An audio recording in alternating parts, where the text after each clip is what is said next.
श्री सत्यनारायण भगवान की। एक समय नैमिषारण्य तीर्थ में शौनकादि 88,000 ऋषियों ने श्री सूत जी से पूछा, हे प्रभु, इस कलयुग में वेद विद्या से रहित मनुष्यों को प्रभु की भक्ति किस प्रकार मिलेगी, उनका उद्धार कैसे होगा? इसलिए वो हे मुनिश्रेष्ठ, कोई ऐसा तप कहिए जिसके करने से थोड़े समय में पुण्य की प्राप्ति होवे तथा मनवांछित फल मिले। वह कथा सुनने की हमारे मन में इच्छा है। सर्वशास्त्र के ज्ञाता श्री सूत जी बोले, वैष्णव में कुछ आप सबने प्राणियों की बात पूछी है। अब मैं उस श्रेष्ठ व्रत को आप लोगों से बतलाऊंगा जिस व्रत को मुनिश्रेष्ठ नारद ने लक्ष्मीपति भगवान से पूछा था। एवं एक समय योगीराज नारद जी दूसरे के हित की इच्छा से अनेक लोकों में घूमते मृत्यु लोक में आ पहुंचे। वहां अनेक योनियों में जन्मे प्राय सभी मनुष्यों को अपने अपने कर्मों के द्वारा दुखों से पीड़ित देखकर सोचा, किस यत्न के करने से निश्चय इनके दुखों का नाश हो सकेगा। ऐसा मन में सोचकर विष्णु लोक को गए।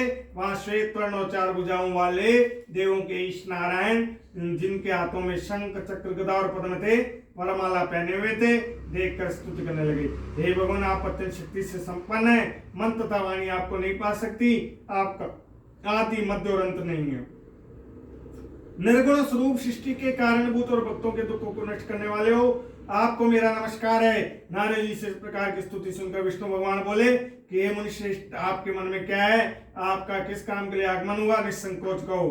तब नारद मुनि बोले, मृत्यु लोक में समूह जो अनेक योनों में पैदा हुए अपने अपने कर्मों के द्वारा अनेक प्रकार के दुखों से दुखी हो रहे हैं। हे नाथ, मुझ पर दया भाव रखते हो तो बतलाइए, उन मनुष्यों के दुख थोड़े से प्रयत्न से कैसे दूर हो सकते हैं? श्री भगवान जी बोले, नारद, मनुष्यों की भलाई की इच्छा से तुमने बहुत अच्छी बात पूछी है। जिस काम के करने से मनुष्य मोह से छूट जाता है, वो वह मैं प्रेमवश होकर तुमसे कहता हूँ।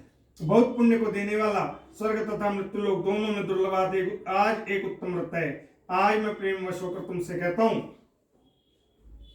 सत्यनारायण का यह व्रत अच्छी तरह विधि पूर्वक करके मनुष्य तुरंत ही यहाँ सुख भोकर अंत में बैकुंठ धाम को जाता है। श्री भगवान के वचन सुनकर नारद मुनि बोले कि उस व्रत का फल क्या है, क्या विधान है और किसने यह व्रत किया और किस दिन यह व्रत करना चाहिए? विस्तार से कहो।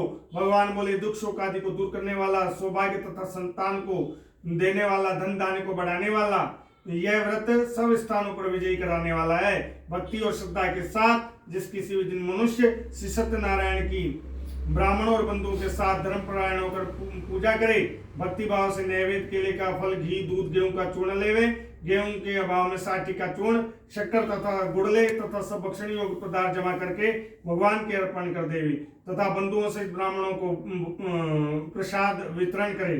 तत्पश्चात नित्य गीत आदि का आचरण कर सत्यनारायण भगवान का स्मरण करता हुआ समय व्यतीत करे। इस तरह व्रत करने से मनुष्य की इच्छा निश्चय पूरी होती है। विशेषकर कली काल में भूमि पर मोक्ष प्राप्ति का यह सरल उपाय। बोले श्री सत्यनारायण भगवान की। दूसरा, सूत जी बोले, ऋषियों, जिसने पहले समय में इस व्रत को किया उनके दूसरे जन्म का इतिहास कहता हूँ, सुनो। सुंदर काशीपुरी नगरी में एक ब्राह्मण रहता था। वह भूख और प्यास से बेचैन हुआ नित्य पृथ्वी पर घूमता था।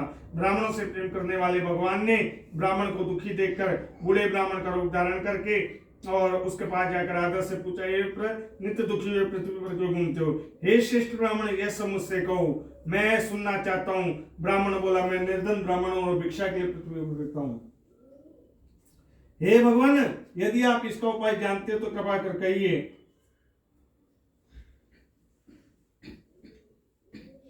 वृद्ध ब्राह्मण बोला कि सत्यनारायण भगवान मनवांछित फल को देने वाले, इसलिए ब्राह्मण तू उनका पूजन कर, और जिसके करने से मनुष्य सब दुखों से मुक्त हो जाता है। ब्राह्मण की व्रत का सारा विधान बतलाकर बूढ़े ब्राह्मण का रूप धारण करने वाले सत्यनारायण भगवान अंतर्ध्यान हो गई। जिस व्रत को वृद्ध ब्राह्मण ने बतलाया है मैं उसे करूंगा। निश्चय करने करके उसे रात भर नींद भी नहीं आई। ऐसा वे उठकर सत्यनारायण के व्रत का निश्चय कर भिक्षा के लिए चला। उस दिन से उनको भिक्षा में बहुत सा धन मिला, जिससे बंधु बांधवों के साथ उसने सत्यनारायण भगवान का व्रत किया। इसके करने से वह ब्राह्मण सब दुखों से छूटकर अनेक प्रकार की संपत्तियों से युक्त हुआ। उस समय से वह ब्राह्मण हर मास व्रत करने लगा। इस तरह सत्यनारायण भगवान के व्रत को जो करेगा वह सब पापों से छूटकर मोक्ष को प्राप्त होगा। आगे जो पृथ्वी पर सत्यनारायण का व्रत करेगा वह मनुष्य सब दुखों से छूट जाएगा। इस तरह नारद जी से नारायण का कहा व्रत मैंने तुमसे कहा। हे विप्रो, अब मैं और क्या कहूँ? ऋषि बोले, मनुष्य संसार में इस ब्राह्मण से सुनकर किस किसने इस व्रत को किया और वह सब हम सुनना चाहते, इसके लिए हमारे मन में श्रद्धा है। सूत जी बोले, मुनियों, जिस जिसने इस व्रत को किया वह सब सुनो। एक समय वह ब्राह्मण धन और ऐश्वर्य के अनुसार बंधु बांधव के साथ व्रत करने को तैयार हुआ। उसी समय एक लकड़ी बेचने वाला बूढ़ा आदमी आया और बाहर लकड़ियों को रखकर ब्राह्मण के मकान में गया। प्यास से दुखी लकड़ारा उनको व्रत करते देखकर ब्राह्मण को नमस्कार कर कहने लगा कि आप यह क्या कर रहे हैं और इसके करने से क्या फल मिलता है, कृपा कर मुझसे कहो। ब्राह्मण ने कहा, सब मनोकामनाओं को पूरा करने वाला सत्यनारायण भगवान का यह व्रत है। इनकी कृपा से मेरे यहाँ धन धान्य आदि की वृद्धि हुई है। ब्राह्मण से इस व्रत के बारे में जानकर लकड़ारा बहुत प्रसन्न हुआ। चरणामृत ले और प्रसाद खाने के बाद अपने घर को गया। लकड़ारे ने अपने मन में इस प्रकार का संकल्प किया कि आज ग्राम में लकड़ी बेचने से जो धन मिलेगा उसी से श्री सत्यनारायण भगवान का उत्तम पूजन तथा व्रत करूंगा। यह मन में विचार करके वह बूढ़ा आदमी लकड़ी अपने सिर पर रखकर जिस नगर में धनवान लोग रहते थे वैसे सुंदर नगर में गया। और उस रोज वहां पर उन लकड़ियों के दाम पहले से चौगुना मिले। तब वह बूढ़ा लकड़ारा दाम लेकर प्रसन्न होकर पके केले की फली, शक्कर, घी, दूध, दही और गेहूं का चूर्ण इत्यादि सत्यनारायण भगवान की कुल सामग्रियों को लेकर अपने घर को गया। फिर उसने अपने भाइयों को बुलाकर विधि के साथ भगवान जी का पूजन और व्रत किया। उस व्रत के प्रभाव से वह बूढ़ा लकड़ारा धन पुत्र आदि से युक्त हुआ और संसार में समस्त शुभ होकर वैकुंठ धाम को चला। बोले श्री सत्यनारायण भगवान, वृंदावन बिहारी लाल की। तीसरा अध्याय। सूत जी बोले, श्रेष्ठ मुनियों, अब मैं आगे की कथा कहता, सुनो। पहले समय में उल्कामुख नाम का एक बुद्धिमान राजा था। वह सत्यवक्ता और जितेंद्र था। प्रतिदिन देवी स्थानों पर जाता, गरीबों को धन देकर उनके कष्ट दूर करता था। उसकी पत्नी कमल के समान मुख वाली सती साध्वी थी और भद्रशिला नदी के तट पर उन दोनों ने श्री सत्यनारायण भगवान का उत्तम व्रत तथा पूजन किया। उस समय वहां पर एक साधु वैश्य आया। उसके पास व्यापार के लिए बहुत सा धन था। वह नाव को किनारे पर ठहरा कर राजा के पास गया और राजा को व्रत करते देखकर विनय के साथ पूछने लगा, हे भगवान, भक्ति युक्त चित्त से आप क्या कर रहे हैं? मेरी सुनने की इच्छा है, सो आप मुझे बतलाइए। राजा बोले, साधु, अपने बांधवों के साथ पुत्र आदि की प्राप्ति के लिए महाशक्तिमान सत्यनारायण भगवान का उत्तम व्रत तथा पूजन किया जा रहा है। राजा के वचन सुनकर साधु आदर से बोला, राजन, मुझसे इसका संविधान को, मैं भी आपके कथनानुसार इस व्रत को करूंगा। मेरे भी कोई संतान नहीं है और इसके करने से निश्चय होगी। राजा से संविधान सुन व्यापार से निवृत्त हो वह आनंद के साथ घर गया। साधु ने अपनी स्त्री से संतान देने वाले उस व्रत का समाचार सुनाया और कहा कि जब मेरी संतान होगी तब मैं इस व्रत को करूंगा। साधु ने ऐसे वचन स्त्री लीलावती से कही। एक दिन उसकी स्त्री लीलावती पति के साथ सांसारिक धर्म में प्रयुक्त होकर सत्यनारायण भगवान की कृपा से गर्भवती हो गई तथा 10वें महीने में उसकी सुंदर कन्या का जन्म हुआ। वह कन्या दिनों दिन इस तरह बढ़ने लगी जैसे शुक्ल पक्ष का चंद्रमा बढ़ता है। कन्या का नाम कलावती रखा गया। तब लीलावती ने मीठी शब्दों में अपने पति से कहा कि आपने संकल्प किया था कि भगवान का व्रत और पूजन करूंगा, अब आप कष्ट उसे करिए। साधु बोला, प्रेस के विवाह पर करूंगा। इस तरह अपनी पत्नी को आश्वासन देकर नगर को गया। कलावती प्रतिक्रिया में वृद्धि को प्राप्त हो गई। साधु ने नगर में सखियों के साथ अपनी पुत्री को देखा तो तुरंत दूत बुलाकर कहा कि पुत्री के वास्ते कोई सुयोग्य वर देख कर लाओ। साधु की आज्ञा पाकर दूत कंचन नगर पहुंचा। वहां बड़ी खोज और देखभाल करके लड़की के लिए सुयोग्य पुत्र को ले आया। उस सुयोग्य लड़के को देखकर साधु ने अपने बंधु बांधवों के साथ प्रसन्नचित होकर अपनी पुत्री का विवाह उसके साथ कर दिया, किंतु दुर्भाग्य से विवाह के समय भी व्रत को करना भूल गया। तब श्री भगवान क्रोधित हो गए और श्राप दिया कि तुम्हें दारुण दुख प्राप्त होगा। अपने कार्य में कुशल साधु बनिया जामाता सहित समुद्र के समीप रत्नपुर नगर में गया और वहां से दोनों ससुर जमाई राजा चंद्रकेतु के नगर में व्यापार करने लगे। एक रोज भगवान सत्यनारायण की माया से प्रेरित कोई चोर राजा का धन चुरा कर भागा जा रहा था, किंतु राजा के दूतों को आता देखकर चोर ने घबराकर भागते हुए धन को चुपचाप वहां रख दिया जहां दोनों ससुर जमाई ठहरे थे। जब दूतों ने उस साधु वैश्य के पास राजा का धन रखा देखा तो वे दोनों को बांध कर ले गए और प्रसन्नता से दौड़ते हुए अपने राजा के समीप जाकर बोले, ये दो चोर हम पकड़ कर लाए, देख कर आज्ञा दीजिए। तब राजा की आज्ञा से उनको कठिन कारावास में डाल दिया गया। उनका सब धन छीन लिया। सत्यनारायण भगवान के श्राप के द्वारा उसकी पत्नी भी घर पर बहुत दुखी और घर पर जो धन रखा था उसे चोर चुरा के ले गए। शारीरिक व मानसिक पीड़ा तथा भूख प्यास से दुखित होकर अन्न की चिंता में कलावती एक ब्राह्मण के घर गई। वहां उसने सत्यनारायण भगवान का व्रत होते देखा, फिर कथा सुनी तथा प्रसाद ग्रहण कर रात को घर आई। माता ने कलावती से कहा, प्रिय अब तक कहाँ रही? और तेरे मन में क्या है।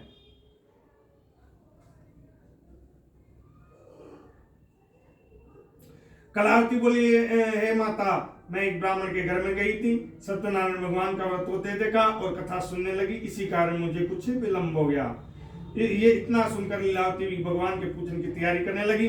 लीलावती ने परिवार और बंधुओं से सत्यनारायण भगवान को उत्तम पूजन और व्रत किया और वर मांगा कि मेरे पति और दामाद शीघ्र आ जावे।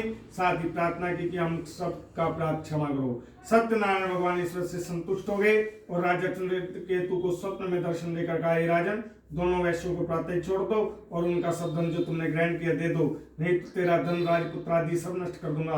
राजा से ऐसे वचन कहकर भगवान अंतर ध्यान हो गई। प्रातः काल राजा चंद्रकेतु ने सभा में अपना सत्य सुनाया। फिर दोनों मणिक पुत्रों को कैद से मुक्त कराकर सभा में बुलाया। दोनों ने आते ही राजा को नमस्कार किया। राजा मीठे वचनों में बुलाए, मानो भाग्यवश आपको ऐसा कठिन दुख प्राप्त हुआ है, अब आपको कोई भय नहीं है। ऐसा कहकर राजा ने उनको वस्त्र नए नए वस्त्राभूषण पहनाए और उनका जितना धन लिया था उससे दूना धन देकर आदर से विदा किया और दोनों वैश्य अपने घर को बोले श्री सत्यनारायण भगवान की। चौथा, सूत जी बोले, वैश्य ने मंगलाचार्य करके यात्रा आरंभ की और अपने नगर को चला।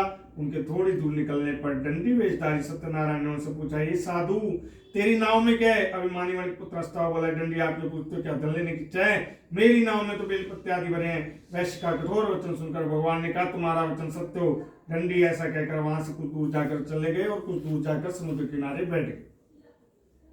डंडी के जाने पर वैश्य ने नित्य क्रिया के बाद नाव को ऊंची उठी देखकर और उसमें बेलपत्ते आदि देकर मूर्छित होकर जमीन पर गिर पड़ा। फिर मूर्छा खुलने पर अत्यंत शोक प्रकट करने लगा।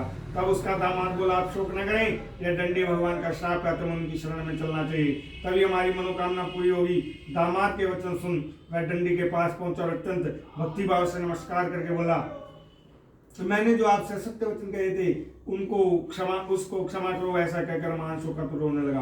तब डंडी भगवान बोले, हे मानव पुत्र, मेरी आज्ञा से बार बार तुम्हें दुख प्राप्त हुआ है, तू मेरी पूजा से विमुख हुआ है। साधु बोला, हे भगवान, आपकी माया समझ ब्रह्मा भी आपके रूप को नहीं जानते, तो मैं ज्ञानी कैसे जान सकता हूँ। आप प्रसन्न होइए, सामर्थ्य के अनुसार आपकी पूजा करूंगा, मेरी रक्षा करो और पहले के समान नौका में धन भर दो। उसके भक्ति युक्त वचन सुनकर भगवान प्रसन्न हो गए और उसकी इच्छा अनुसार वर देकर अंतर ध्यान हो गए। तब उन्होंने नाव पर आकर देखा कि नाव धन से परिपूर्ण है। फिर भगवान सत्यनारायण का पूजन साथियों सहित अपने नगर को चला। तब जब अपने नगर के निकट पहुंचा तो दूत को घर भेजा। दूत ने साधु के घर जा उसकी स्त्री को नमस्कार कर कहा कि साधु अपने दामाद सहित इस नगर के समीप आ गए हैं। ऐसा वचन सुन साधु की स्त्री ने बड़े हर्ष के साथ सत्यदेव भगवान की पूजन किया और पुत्री से कहा कि मैं पति के दर्शन को जाती हूँ, तू कार्य पूर्ण करके शीघ्र आना। लेकिन माता से ऐसे वचन सुनकर कलावती प्रसाद को छोड़कर इतने अपने पति को देखने चलेगी। प्रसाद की अवज्ञा के कारण सत्यदेव ने रुष्ट हो उसके पति को नाव से पानी में डुबो दिया और कलावती अपने पति को न देखकर रोती जमीन पर गिर गई। इस तरह से कन्या को रोता हुआ, नौका को डूबा हुआ तथा कन्या को रोता हुआ देखकर साधु दुखित होकर बोला, हे प्रभु, मुझे से या मेरे परिवार से जो कोई भूल हुई हो उसे क्षमा करो। उसके दीन वचन सुनकर सत्यदेव भगवान प्रसन्न हो गए और आकाशवाणी गई, साधु, तेरी कन्या मेरे प्रसाद को त्याग कर आई है, यदि यह घर जाकर प्रसाद खाकर लौटे तो इसे इसका पति अवश्य मिलेगा। ऐसी आकाशवाणी सुन कलावती ने घर पहुंचकर प्रसाद खाया, फिर आकर अपने पति के दर्शन के बोले श्री सत्यनारायण भगवान। तदपश्चात साधु ने बंधु बांधवों से सत्यदेव का विधि पूर्वक पूजन किया। उस दिन से वह हर पूर्णिमा को सत्यनारायण का पूजन करने लगा। इस लोक में सुख भोगकर अंत में स्वर्ग लोक को चला। बोले श्री सत्यनारायण भगवान की। 5वां अध्याय। सूत जी बोले, ऋषियों, मैं और भी कथा कहता हूँ, सुनो। प्रजापालन में लीन तुंद नाम का एक राजा था। उसने भी भगवान का प्रसाद त्याग कर बहुत दुख पाया। एक समय वन में जाकर वन्य पशुओं को मारकर बड़ के पेड़ के नीचे आया। वहां उसने ग्वालों और भक्ति भाव से बांधों सहित सत्यनारायण का पूजन करते देखा। राजा देखकर मानवश वाणी गया और नए नमस्कार किया। जब ग्वालों को भगवान के प्रसाद उसके सामने रखा तो वह प्रसाद को त्याग कर अपनी सुंदर नगरी को चला गया। वहीं उसने अपना सब कुछ नष्ट पाया तो वह जान गया कि यह भगवान ने किया है। फिर वह वो विश्वास करके ग्वालों के समीप गया और विधि पूर्वक पूजन का प्रसाद खाया तो सत्यदेव की कृपा से सब पहले जैसा था वैसा ही हो गया। बोले श्री सत्यनारायण भगवान। फिर दीर्घ काल तक सुख भोगकर अंत में स्वर्गलोक हो गया। जो मनुष्य इस परम दुर्लभ व्रत को करेगा भगवान की कृपा से उसे धन दान की प्राप्ति होगी। निर्धन धनी बंदी बंधन से मुक्त होकर निर्भय हो जाता है। संतानहीनों को संतान की प्राप्ति होती है तथा सब मनोरथ पूर्ण होकर अंत में वैकुंठ धाम को जाता है। जिन्होंने पहले समय में इस व्रत को किया उनके दूसरे जन्म की कथा सुनो। वृद्ध शतानंद ब्राह्मण ने सुदामा का जन्म लेकर भगवान श्री कृष्ण को मित्र में सखा के रूप में प्राप्त कर और भक्ति युक्त कर्म करके मोक्ष को प्राप्त किया। उल्कामुख नाम का राजा दशरथ होकर भगवान श्री राम को पुत्र के रूप में प्राप्त कर और भक्ति युक्त कर्म करके मोक्ष को प्राप्त हुआ। साधु नाम के वैश्य ने मोरध्वज बनकर अपने पुत्र को आर्य से चीज कर मोक्ष को प्राप्त किया। महाराज कुंभध्वज ने स्वयं होकर भगवान की भक्ति युक्त कर्म कर मोक्ष को प्राप्त किया। बोले श्री सत्यनारायण भगवान की। वृंदावन बिहारी लाल की। भजमन नारायण नारायण नारायण भजमन नारायण नारायण नारायण भजमन नारायण नारायण नारायण भजमन नारायण नारायण नारायण भजमन नारायण नारायण नारायण भजमन नारायण नारायण नारायण भजमन नारायण नारायण नारायण भजमन नारायण नारायण नारायण श्रीमन नारायण नारायण नारायण श्रीमन नारायण नारायण नारायण लक्ष्मी नारायण नारायण नारायण लक्ष्मी नारायण नारायण नारायण पापी तारायण तारायण तारायण पापी तारायण तारायण तारायण दौरया धन का मेवा त्याग्यो दुर्योधन का मेवा त्याग साग विदुर घर खाया नारायण साग साग विदुर घर खायो नारायण भजमन नारायण नारायण नारायण भजमन नारायण नारायण नारायण श्रीमन नारायण नारायण नारायण श्रीमन नारायण नारायण नारायण लक्ष्मी नारायण नारायण नारायण लक्ष्मी नारायण नारायण नारायण बोल वृंदावन बिहारी लाल की। श्री सत्यनारायण भगवान की।